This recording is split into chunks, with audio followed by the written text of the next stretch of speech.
Բարև ձեզ, Ստեփան Գրիգորյան YouTube-յան ալիքի մասնակիցներ, ողջունում եմ ձեզ բոլորիդ, այսօր մարտի 7-ն է, շարունակում ենք մեր աշխատանքը, պետք է ասեմ, որ շատ արագ փոփոխություններ են կատարվում աշխարհով մեկ, այդ փոփոխություններին մենք ձեզ հետ բավական adekvat արձագանքում ենք,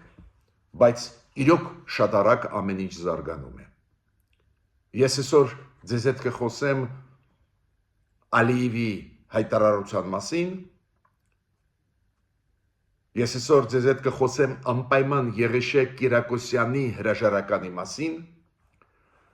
ինչի հետ է դա կապված, 3 մասամբ մենք վերլուծեցինք, բայց անպայման պետք է հասկանանք, օրինակ, ես կապում եմ Եղիշե Կիրակոսյանի հրաժարականը նրա հետ, ինչ ասեց Իլհամ Ալիևը ուղղակիորեն այդ հրաժարականից հետո։ Նորից ստեր, բայց իրար հետ կապված դա հարցեր են։ Անպայման մենք պետք է դա վերլուծենք։ Ավելին, Եղիշե Կիրակոսյանի հրաժարականի նկատմամբ դուք շատ ուշադիր էիք, արձագանքեցիք, դա է պատճառը, որ ես կասեմ իմ վարկածը ինչ կատարվեց եւ ինչու այս պաշտոնյան հրաժարական տվեց։ Կխոսենք այսօր նաեւ նրա մասին, ոնց է Իրան պահում ընդդիմությունը Ուկրաինայի։ Հիշում եք Դոնալդ Թրամփը ասեց, որ անհրաժեշտ է անցկացնել ընտրություններ Ուկրաինայում, ակնհայտ քայլ էր ներսից թույլատրել Զելենսկու Ուկրաինայի նախագահի դիրքերը, որ ավելի հակված լինի գնալ զիջումների, ընդդիմությունը Ուկրաինայի պատասխան տվեց Թրամփին, շատ ուշագրավ պատասխան է։ Դուք գիտեք, հիմա Բրյուսելում գնում է գագաթնաժողով Եվրոմիության, որին հրավիրեցին նաև Զելենսկուն Ուկրաինայի նախագահին, շատ ուշագրավ process-ներ այնտեղ գնում են։ Թուրքիան հայտարարեց, որ եթե զորքեր Եվրոպան ուղարկի Ուկրաինա, Թուրքիան պատրաստ է նաև աջակցել ու զորք ուղարկել Ուկրաինա։ Հապկը արձագանքեց այդ ռեալությունների, այն հապկը, որտեղ մենք սառեցրել ենք մեր հարաբերությունները, բայց այտենց էլ դուրս չենք եկել։ Այդ պիտակը, խարանը մնում է մեր վրա։ Հապկը հայտարարեց, որ եթե Եվրոպան զորք ուղարկի, իրանք կարձագանքեն, չգիտեմ, այս վախացնում են, թե ինչ են ասում, ու որ զորքերը հապկի կգնան։ Շատ կասկածում եմ, որ Տաջիկստանը կամ Ղրղստանը իրանք զորքերը Ուկրաինա կուղարկեն, կամ Ղազախստանը։ Բայց շատ ուշագրավ, շատ լուրջ զարգացումներ են, ու հիշում եք, ես ձեզ ասում էի, որ Ուկրաինայի հարցը ի վերջո կհանգի նաև մեր շահերի հետ, կհանգի ու կմտնի հակասության մեջ մեր շահերի հետ։ Մենք պարտավոր կլինենք արձագանքել եւ հապկի հետ կապված, եւ Թուրքիայի զորք ուղարկելու հետ կապված, եւ այն մեթոդով, որով Ուկրաինայի հարցը կլուծվի, վաղը կլուծվի հարցը, այս վեճերը հայ-ադրբեջանական, այդ ամեն ինչ իրար հետ կապված է։ Ալիևի հայտարարությունը պատահական հայտարարություն չէր։ Ուրեմն, սկսում ենք այսօրվա մեր աշխատանքը, երկրորդ կեսում ես կանդրադառնամ Իլհամ Ալիևի հայտարարությանը, Եղիշե Կիրակոսյանի հրաժարականը, հապկի հայտարարությանը կապված Ուկրաինա զորք ուղարկել չուղարկելը, բայց առաջին կեսը նորից նվիրված կլինի Թրամփի քայլերին, Եվրոմիության պատասխաններին, քանի որ հենց ստեղ են շատ ու շատ պատասխաններ, մենք ինչ պետք է անենք մեր տարածաշրջանում։ Ուրեմն Դոնալդ Թրամփը շարունակում է իր քաղաքականությունը բավական ագրեսիվ, բավական այդպես հստակ, մյուս կողմից ագրեսիվ, առանձին դեպքերում անհասկանալի, բայց շարունակում է իր քաղաքականությունը։ Ամերիկայի ժողովուրդը իրան ընտրեց, ինքն էլ ինչ ուզում անում է։ Օրինակ, Թրամփը զգուշացրեց, որ եթե Համասը չշարունակի վերադարձնել պատանդներ գերիներ եւ պատանդներ այն մարդկանց ում Համասը տարավ խորքերը Գազայի Իսրայելից, եթե շարունակի վերադարձնել, Տրամպը ասեց շատ թանկա ձեր վրա նստելու։ Նորից սպառնալիքներ, բոլոր այդ փաթեթը սպառնալիքների չեմ կարկանի, Համասը պատասխանեց։ Նո առաջինը որ մենք ոչ մի բան էլ չենք վախում, դու չես կարողանալու Տրամպ մեզ հանել Գազայից, քանի որ դիտեք պլանները Տրամպի Գազայից պաղեստինցիներին ամբողջությամբ հանել, ոչ միայն Համասը, ասեց չեք կարողանալու, բայց գլխավորը ինչ իրանք ասեցին, որ զինադադարի պայմանները խախտում է Իսրայելը։ Իսրայելը չի կատարում այդ զինադադարը։ Ուրեմն դիվեք Իսրայելին, որ մենք շարունակենք վերադարձնել պատանդներին կամ գերիներին Իսրայել։ Ես պետք է ձեզ ասեմ, որ շատ adekvat դուք արձագանքում եք այն ռեալությունների, որ կան։ Այսօր նաև ես մի քանի ձեր դիտողությունները, առաջարկությունները, արձագանքը զարգացումների անպայման կներկայացնեմ, բայց Դոնալդ Տրամպի քաղաքականության հետ կապված օրինակ Վաչիկ Եդիգարյանը Անգլիայից ասում է. իմ կարծիքով Տրամպը թերագնահատեց ուրիշներին։ Այդ արձագանքը Վաչիկի գիտեք ինչու, որ պարզվեց, որ եթե Տրամպը մաքսատուրքերը բարձրացնում է Կանադայի, Մեքսիկայի ապրանքների վրա ու առաջի հերթին ավտոմոբիլային այդ ընկերությունների ապրանքների վրա, իրանք էլ կարող են պատասխանել ու իրանց պատասխանը շատ ցավոտ է, հենց դրա պատճառով է, որ գիգանտները, ավտոմոբիլային գիգանտները, Միացյալ Նահանգների Ford-ը, General Motors-ը, իրանք Տրամպին ասեցին, որ դու պետք է դադարեցնես մաքսատուրքերի բարձրացումը Կանադայի, Մեքսիկայի վրա ու Տրամպը իբա գիտեք, նորից մեկ ամսով հետաձգեց Մեքսիկայի վրա ապրանքների վրա ու առաջի հերթին ավտոմոբիլային այդ արդյունաբերության վրա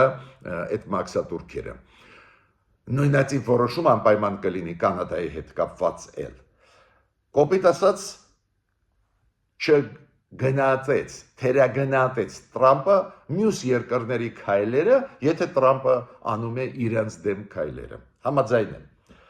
Էդիկնել Ղազարյան շատ հետաքրքիր զուգահեռ անցկացրեց, ասաց ոնց Գորբաչովը քանդեց սովետական միությունը, այսօր Տրամպը եւ Մասկը քանդում են Միացյալ Նահանգները։ Նու ես չեմ մտածում, որ Տրամպը կամ Մասկը մտածում են, որ քանդում են, բայց իրոք շատ լուրջ քայլեր են անում, որոնք հետևանքներ հենց Միացյալ Նահանգների համար էլ կունենան ու բացասական հետևանքներ։ Հիմա Տրամպը ինչ է ասում։ Ասում է Հիմա Տրամպը նորից ուշադրությունը ուղեց Մերձավոր Արևելքին եւ Իրանին։ Մերձավոր Արևելքի հետ կապված ես նոր ասեցի, ինքը ասեց Համասը մենք կոչնչացնենք, նորից սպառնալիքներ ու նույն սպառնալիքներ Իրանի նկատմամբ, որ Իրանի նավթ տեղափոխող նավերը մենք պետք է հետապնդենք, բռնենք եւ այլ, որ նավթը չկարողանա արտահանել Իրանը տարբեր ձևերով, քանի որ սանկցիայի տակ է նավթի արտահանումը Իրանից։ Պարզ է ինչու համար, որ Իրանը փող չստանա, զենք չստեղծի, նաեւ միջուկային զենք չստեղծի։ Դες Տրամպը շարունակում է իր ագրեսիվ քաղաքականությունը աճ ու ձախ։ Տրամպը նաև դու գիտեք ինֆորմացիա կար, որ Տրամպը ուզում է ինչ որ ձևի լուծել հարցը 240,000 ուկրաինացիների, որոնք փախած են պատերազմից ու հիմա գտնվում են Միացյալ Նահանգներում, իրաց կարգավիճակը ուզում է ճշտել Տրամպը, մեծ աղմուկ հիմա բարձրացավ 240,000 ուկրաինացի հիմա ապրում է ժամանակավորապես Միացյալ Նահանգներում։ Ու այդ ինֆորմացիան դուրս եկավ, հերքեց դա պետ քարտուղարությունը Միացյալ Նահանգներին, բայց պարզվեց, որ ինֆորմացիան ճիշտ էր, ինչ որ հարցեր լուծվում են, Տրամպը ասեց, որ ես անպայման այդ հարցը արագ կլուծեմ։ Ինչու բարձրացրեց Տրամպը այդ հարցը։ Բարձրացրեց դրա համար, դա ճնշում է պարոն Զելենսկու վրա, որ ճնշի Զելենսկուն, որ Զելենսկին հակված լինի հանձնել իր տարածքները գնա միակողմանի զիջումների։ Ուկրաինացին պինդ կանգնած են։ Ցավոք պետք է ասեմ, որ մենք հաճախ ենթարկվելով ճնշմանը տուրք ենք տալիս այդ ճնշմանը ու Ադրբեջանը օգտվում է ել ավելի ուժեղացնում է իր ճնշումը։ Նախապայմաններից հետևելով իրար հետևից ավելանում են։ Մենք զգուշացրել ենք մեր կառավարությունը։ Խաղաղության գնալը ճիշտ է, բանակցելը ճիշտ է, բայց ինչքան դու զիջում անում ես, այդքան Ադրբեջանը առաջ է գալիս ու չի կանգնի կյանքում։ Այդ պետք է մենք հաշվի առնենք ու այսօրվա մեր զրույցը երեկվա Իլհամ Ալիևի հայտարարությունը դրա ապացույցն է։ Մի քիչ ավելի ուշ մենք կխոսենք։ Հիմա ինչ ասեցին պաշտոնյաները Միացյալ Նահանգներին։ Պաշտոնյաներից մեկը Միացյալ Նահանգների շատ կարևոր երեք հայտարարեց, որ 6-ամյա զինադատարի 6 ամսյա զինադատարի մասին հիմա խոսքը կգնա, երբ որ մյուս շաբաթ կհանդիպեն ամերիկացի ուկրաինացիների հետ նույն Ռիադում, Սաուդյան Արաբիայում։ Հիշում եք, եղել է Միացյալ Նահանգներ Ռուսաստան հանդիպում Ռիադում, հիմա նախատեսվում է Ուկրաինա Միացյալ Նահանգներ։ Ստեղ դրականը նա է, որ Միացյալ Նահանգները ստիպված են հաշվի առնել Ուկրաինայի կարծիքը։ Սկզբից ակնհայտ էր իրանք ուզում էին շրջանցելով ուկրաինացիների լուծել հարցերը, հիմա չստացվեց։ Եվ Եվրոպան աղմուկ բարձրացրեց, եւ նույն Զելենսկին պինդ կանգնած պայքարում է իր ժողովրդի շայրից ելնելով։ Ես պետք է ասեմ, որ Զելենսկին նոր էլի հայտարարություն արեց, որ սկսեցին աշխատել ամերիկացիների հետ, որ ինքը գոհ է, լավ, լուրջ, ու ինքը ավելին ասեց, մենք առաջարկեցին կոնկրետ պլան զինադատարի Ռուսաստանի հետ, ճակատը շատ մեծ է, ու ինքը ասում է, սկսում ենք նրանից, որ դադարեցնում եք հրթիռային հարվածները իրար վրա, դրոնային եւ հրթիռային հարվածները օդով, դադարեցնում եք ծովերում, սև ծովում ռազմական գործողությունները ու քայլ առ քայլ գալիս ենք ցամաք, որ ցամաքում էր դադարեցվեն զինադատարները, քանի որ ճակատը շատ մեծ է, ուրեմն քայլերով գնանք։ Ինքը ասեց, որ սկսենք փոխանակումներ գերիների, ընկած ռուսներին սկսենք, որ ինչ որ վստահություն լինի։ Ստեղ ինչն է շատ կարևոր, որ կա ծրագիր, Ուկրաինան առաջարկում է ծրագիրը, ամերիկացիք սկսեցին այդ ծրագիրը ուսումնասիրել։ Հիմա Եվրամիությունում գիտեք մեծ աջակցություն ունի Ուկրաինան։ Եվրամիությունը իրար հետևից հանդիպումներ Փարիզում, Լոնդոնում, գագաթնաժողովներ եւ այլն, հիմա Բրյուսելը հենց ինքը Եվրամիությունը երեք սկսեց հավաքել Եվրամիության լիդերներին գագաթնաժողով, որ այնտեղ լուծեն մի շարք հարցեր, ոչ միայն Ուկրաինայի հետ կապված, նաեւ որ Եվրամիությունը ավելի շատ ծախսի փողեր պաշտպանության համար։ Ու երեք սկսվեց, այսօր ինչքան հասկանում եմ կշարունակվի այդ գագաթնաժողովը, մասամբ կարող եմ ասել արդյունքների մասին, պարզ է Եվրամիության պետությունները բոլորը գրեթե առանց բացառությամբ, միայն Հունգարիանը, դուք գիտեք, ստեղ ինչ որ խաղեր է տալիս, բոլորը առանց բացառությամբ իրենց աջակցությունը Ուկրաինայի նկատմամբ տարբեր քաղաքական, ռազմատեխնիկական շարունակվելու են։ Ինքը Եվրամիությունը ու Եվրամիության կառավարության նախագահ Ուրսուլա ֆոն դեր Լայենը հայտարարեց, որ Եվրամիությունը կարող է տարբեր բյուջետային տողերից հավաքել $800 միլիարդ, որ ուժեղացնի պաշտպանությունը Եվրոպայի պետությունների, եւ առանձին պետությունների, եւ Եվրամիությանը։ Եվրոմիության բյուջետային խաղի կանոններ կան, որոնք թույլ չեն տալիս եվրոպական երկրներին 2,2% հասցնել այս երկրների պաշտպանության բյուջեները համեմատ իրենց ընդհանուր բյուջեի, քանի որ Եվրոմիության բյուջետային քաղաքականությունը շատ խիստ է։ Ուրեմն որոշումը կլինի, որ այդ բյուջետային խաղի կանոնները 4 տարով հետաձգվեն։ Ինչու որ պետությունները կարողանան բյուջեները բարձրացնել, որ Միացյալ Նահանգները չասի, որ մենք ՆԱՏՕ-ի անդամ պետություններին, ովքեր չեն ծախսում իրենց պաշտպանության համար, փող չենք տա կամ չենք պաշտպանի Ռուսաստանի հարձակումից։ Շատ կարևոր զարգացում է գնում այն հարցով ուղարկել զորք խաղապաներ Ուկրաինա, եթե զինադատարը լինի։ Այստեղ լուրջ զարգացումներ են, դուք գիտեք, Ֆրանս մեծ բրիտանական նախաձեռնությունները հիմա նախաձեռնությունով հանդես եկավ Թուրքիան ասեց, որ մենք պատրաստ ենք ուղարկել մեր զորքերը, որոնք երկրորդն են ՆԱՏՕ-ի զորքերի մեջ քանակությամբ, երկրորդն է ՆԱՏՕ-ի զորքերի մեջ, ՆԱՏՕ-ի անդամ պետությունների դուք գիտեք, երկրորդն է Ամերիկայից հետո Թուրքիայի բանակը, ինքը ասաց մենք պատրաստ ենք ուղարկել։ Դա աշխարհքաղաքական լրջագույն փոփոխություններ են։ Պարզ է Եվրոպան դեմ չի լինի, պարզ է Ուկրաինան դեմ չի լինի, միայն թե պաշտպանվել Ռուսաստանից։ Խաղի մեջ մտավ Թուրքիա։ Ես պետք է ասեմ, որ ուղղակի հիացած եմ Ուկրաինայի ընդդիմադիրների քայլերից։ Պորոշենկոն նախկին նախագահ Ուկրաինայի, Յուլիա Տիմոշենկոն նախկին վարչապետը Ուկրաինայի։ Դուք գիտեք ինչքան լուրջ հակասությունների մեջ են Զելենսկու հետ։ Ես այն իրենց քննադատությունը միջև պատերազմ Զելենսկու նկատմամբ չեմ ուզում ասել, ուղղակի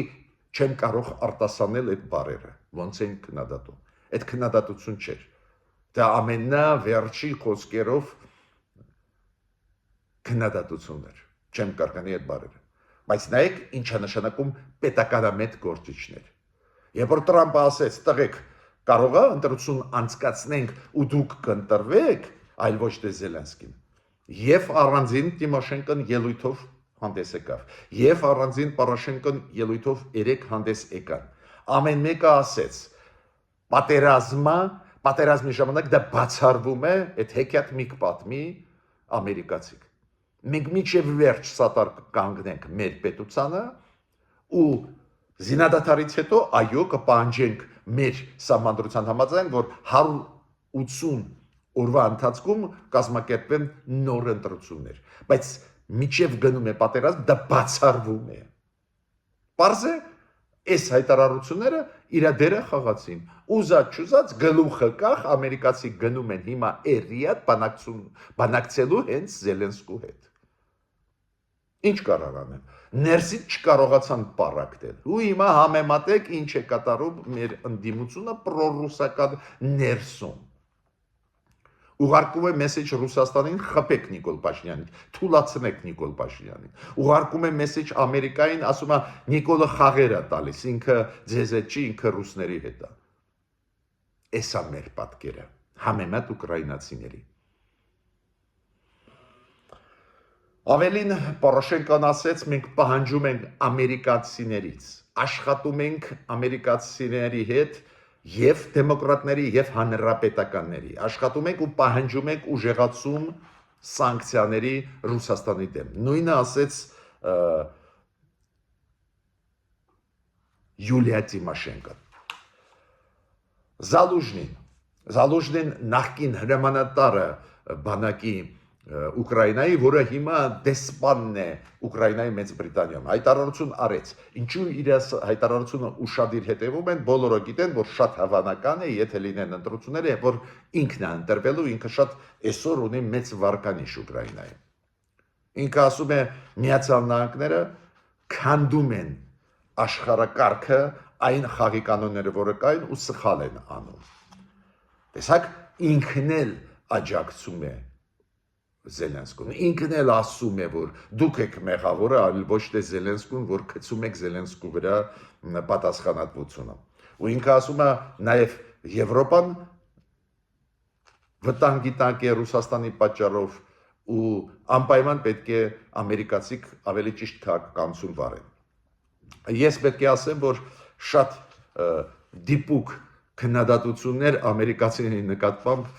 անում է պարբերաբար Կայա Կալասը, արտգործնախարարը Եվրամիության, հերթական անգամ ինքը քննադատեց Տրամպի քաղաքականությունը,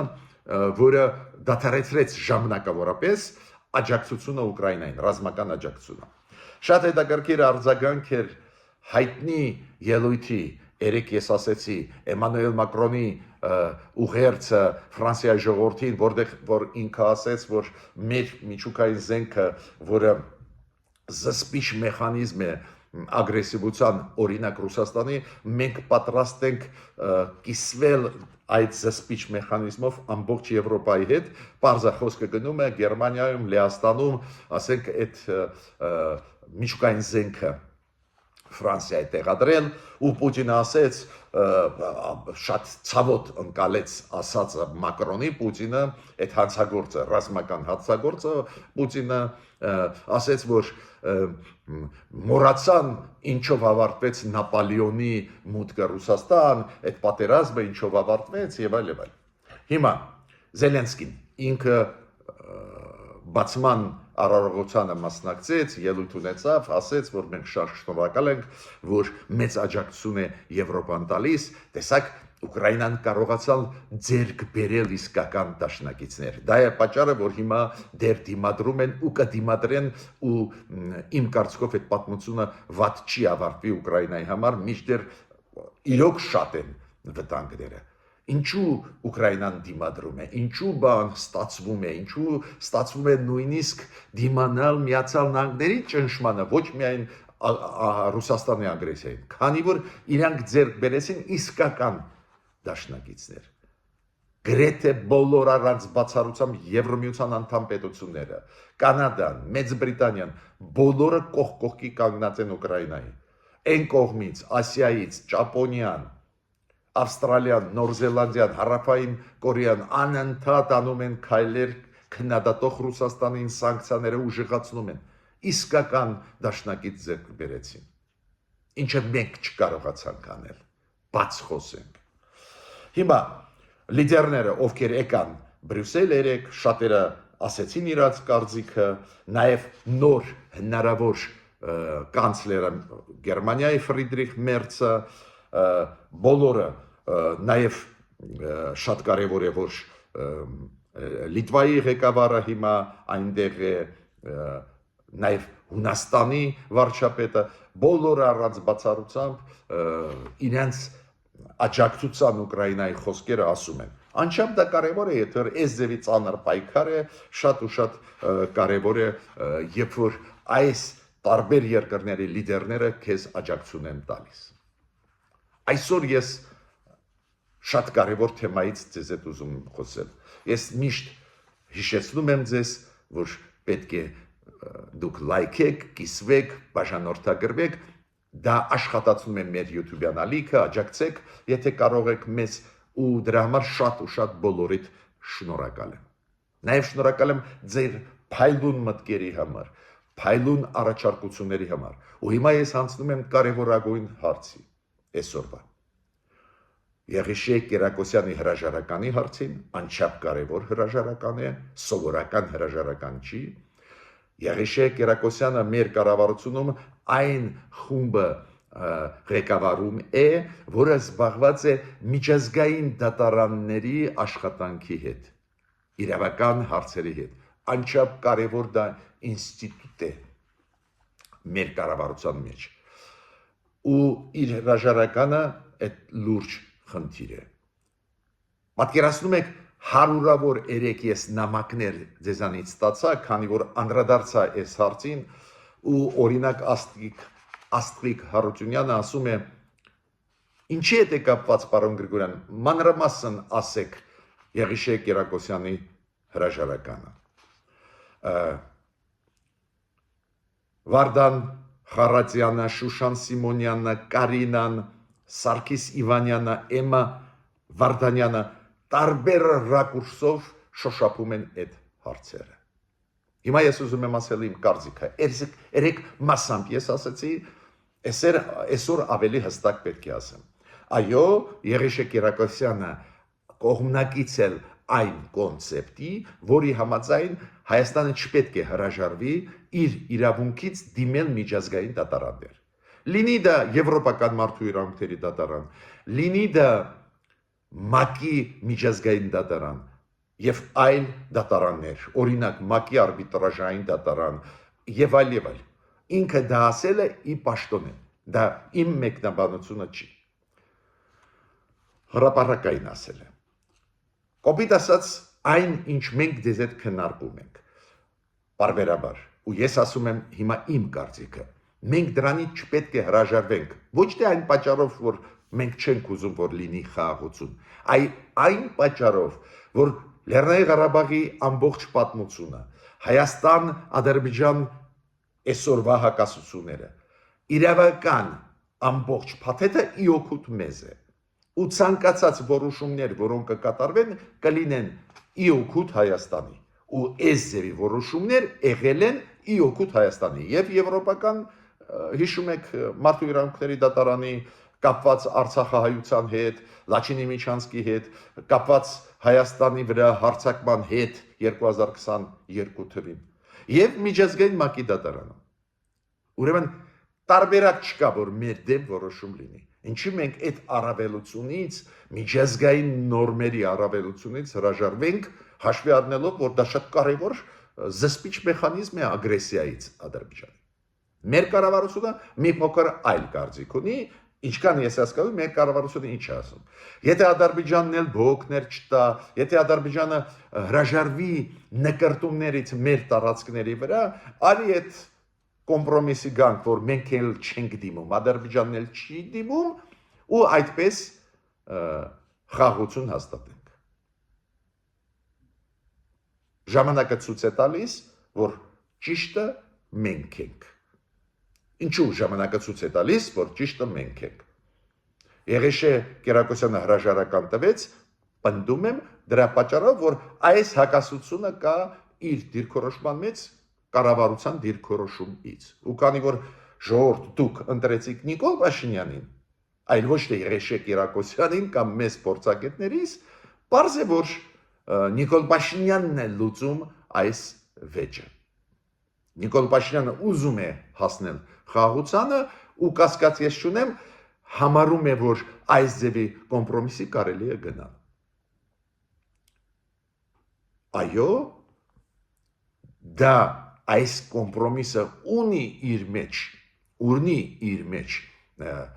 ինչ որ ռացիոնալ մաս, էդ էլ ձեզ ասեմ, բայց ես ինչու ասում եմ, որ մենք անպայման պետք է օգտագործենք այդ դատարանները թուլացնելու Ադրբեջանը, նեղության մեջ գցելու, քանի որ Ադրբեջանի ղեկավարը ագրեսիվ է, Իլհամ Ալիևը ագրեսիվ է մեր նկատմամբ տրամադրված։ Ինքը չի ուզում խաղաղություն, ինքը ուզում է կապիտուլյացիա հասցնի։ Դա է պատճառը, որ ես կողմնակից եմ դիմել միջազգային դատարաններ։ Կառավարությունը, քանի որ համարում է, որ խաղաղության հասնելը, ժամանակ շահելը դա էլ շատ կարևոր է իր տարբերակը։ Ու ես պնդում եմ, որ Եղիշե Կիրակոսյանի հրաժարականը կապված է այս տարաձայնությունների հետ իր դիրքորոշման եւ կառավարության դիրքորոշման միջեւ։ Հիմա այն ինչ արեց Էլեկ Իլհամ Ալիևը իր հայտարարությունով ապացուցում է, որ մենք ճիշտ ենք ձեզ հետ, երբ որ ասում ենք ոնց կարելի է Ադրբեջանին լսելով շարժվել, քանի որ Ադրբեջանը չի ուզում խաղաղություն։ Մենք ստացանք 3 պատասխան, որ Ադրբեջանը չի ուզում խաղաղություն։ Իլհամ Ալիևը 3 նորից ելույթ ունեցավ, ու ես դա ուղղակիորեն կապում եմ Եղիշե Կիրակոսյանի հրաժարականի հետ։ Կոպիտ ասած, ինքը հասավ իր ուզածին, որ Հայաստանը կոմպրոմիսի պատրաստ է գնալ, ինքը սկսեց առաջ գնալ։ Կոպիտ ասած, եթե մենք չենք դիմում դատարաններ, պարզը ազատեն ձեռքերը Իլհամ Ալիևի։ Ինչ ասեց երեք Իլհամ Ալիևը, անչափ կարևոր բան, ինչի մասին հիմա ես ձեզ կասեմ։ Իլհամ Ալիևը առաջին միտքը ասեց, որ Նախիջևանը դա պատմական տարածքն է Ադրբեջանի, որտեղից ինքը վերցրեց ես չգիտեմ, դու գիտեք, երբ որ սովետական միությունը ձևավորում էր, ստեղծվում էր, ու երբ որ Աթաթյուրքը բոլշևիկների հետ միասին մեզանից օտարեց Նախիջևանը, Լեռնային Ղարաբաղը, Նախիջևանի ինչու ինքնավար մարզ տվեցին, ավելի ճիշտ ոչ թե ինքնավար մարզ, այլ հանրապետության ավտոնոմիա տրվեց, ավելի բարձր, ինքնավար մարզից ավելի բարձր մակարդակ։ Ինչու տրվեց, քանի որ այնտեղ մեծամասնությունը հայեր էին, նույնը Ղարաբաղը, ինչի ինքնավար մարզ տվեցին, դե եթե Ադրբեջանն է Ղարաբաղը, դե կվերցնեին Լեռնային Ղարաբաղը, կտային Ադրբեջանին որպես ինչ որ շրջան, Ֆիզուլի շրջան, չգիտեմ։ Բայց տվեցին, քանի որ այնտեղ ապրում էին հայերը, բնիկ ժողովուրդներ, հայեր, Նախիջևանի հայեր Ղարաբաղի, դրա համար։ Հիմա ինքը ուզում է կեղծել այդ պատմությունը, ինքը ասում է Նախիջևանը պատմական տարածքն է Ադրբեջանի, ու ասում է անարդար կոմունիստները վարվեցին, Սյունիքը տվեցին հայերին, դե ինքը չի ասում Սյունիք, ինքը ասում է Արևմտյան Ադրբեջանը տվեցին հայերին ու մեր մեջ Նախիջևանի ու բուն Ադրբեջանի միջև այս ձևի վիճակ է, որ մենք չունենք ճանապարհներ առնչվելու։ Ամբողջությամբ թարս ներկայացնել պատմությունը։ Ինքը հասկացավ, որ մենք չենք բողոքի, ուրեմն գնաց առաջ։ Նոր պատմական ստեր ու այդ պատմական ստերի տակ ինքը հիմք է պատրաստվում վաղը ուժային մեխանիզմով, ուժային քայլերով մեզանից օտարել Սյունիքի մի մասը, Սյունիքի ճանապարհները եւ այլն։ Քանի որ եթե ինքը ասում է Նախիջևանը պատմական մասն է Ադրբեջանի, անբաժանելի այդ պատմականորեն ադրբեջանական տարածքն է, մեջտեղը որը կա, մենք ասում ենք Սյունիք ինքը հավակնություն ունի մեր տարածքի վրա, ասում է Արևմտյան Ադրբեջան, այդ էլ մերն է, ուղղակի բոլշևիկները ասում է տվեցին Հայաստանին անարդար, ու դրա պատճառով մենք ուղղակի ճանապարհ չունենք Ադրբեջանի հետ, այսօր Նախիջևանից Հայաստանն էլ չի տալիս ճանապարհ, ուրեմն մենք իրավունք ունենք պատմական հիմքեր կար ուժով վերցնել։ Պատասխանեց ինքը մեր կոմպրոմիսային տարբերակներ պատասխանեց Ալիևը։ Ուրեմն ես կոչևամու կառավարությանը դրա մասին անպայման մտածել։ Հասկանում եմ ինչքան ծանր է, հասկանում եմ ճնշում է գնում է, հասկանում եմ ռիսկերը մեծ են, բայց ցանկացած դեպքում մենք պետք է հասկանանք, չի հանգստանա Ադրբեջանը։ Հիմա հապկի հետ կապված։ Դուք գիտեք, որ հապկը հայտարարությունով հանդես եկավ։ Դու պարզ է մոտենում է այն պահը, որ կարող է զինադադար հաստատվի Ուկրաինա, Ռուսաստան, Տրամպը շատ է ճնշում, կարող է իրոք հասնի իր ուզածին, ամեն մեկը պարզ է իր շահերի համար պայքարում է, տեսակ Զելենսկին ոնց է պայքարում իր շահերի համար, ոչ թե անընդհատ ասում է ես պատրաստ եմ գնալ զիջումների, այլ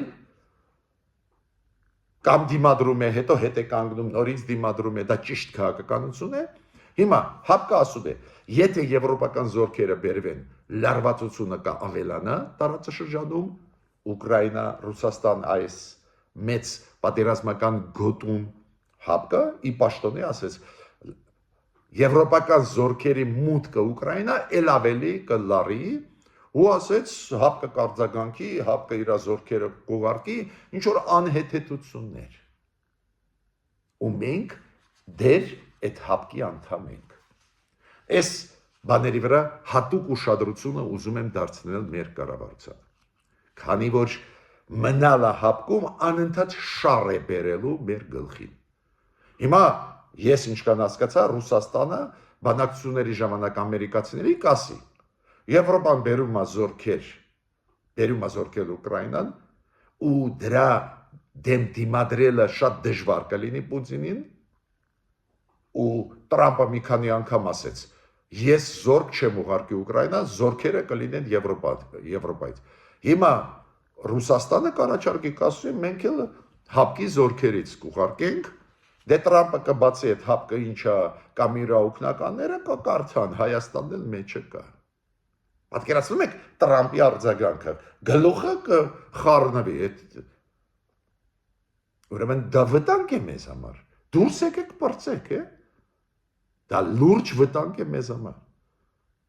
Դες մեզ ներգրավում են այս ձևի հարցերի մեջ, որոնք շատ վտանգավոր են մեզ համար։ Դա շատ բացասական կդիտվի, որ մենք Ռուսաստանի կողմից զորքեր պետք է այնտեղ մտցնենք։ Մի անգամ այդ սխալը արեցինք, Սիրիա մտցրեցինք մեր խաղաղապաներին փոքր խումբ, բայց մտցրեցինք ռուսական զորքի կոնտեքստով, այդ հայտնի բան է։ Թշնամի ձեռք բերեցին, թշնամիներ ձեռք բերեցին, հազիվ հազ հետ կանչեցինք, մաքրվեց այդ պատմությունը, հիմա հապկի միջոցով մի ուրիշ պատմության մեջ մտնենք։ Նորից կրկնում եմ, համոզված եմ, հիմա դուք ասում եք, բայց սառեցված է, դա քիչ է, սառեցվածը դա չի նշանակում, որ դու անդամ չես։ Ավտոմատ, եթե հապկի հարցերը քննարկվում են, քո պետության անունը ջրի երես է գալիս։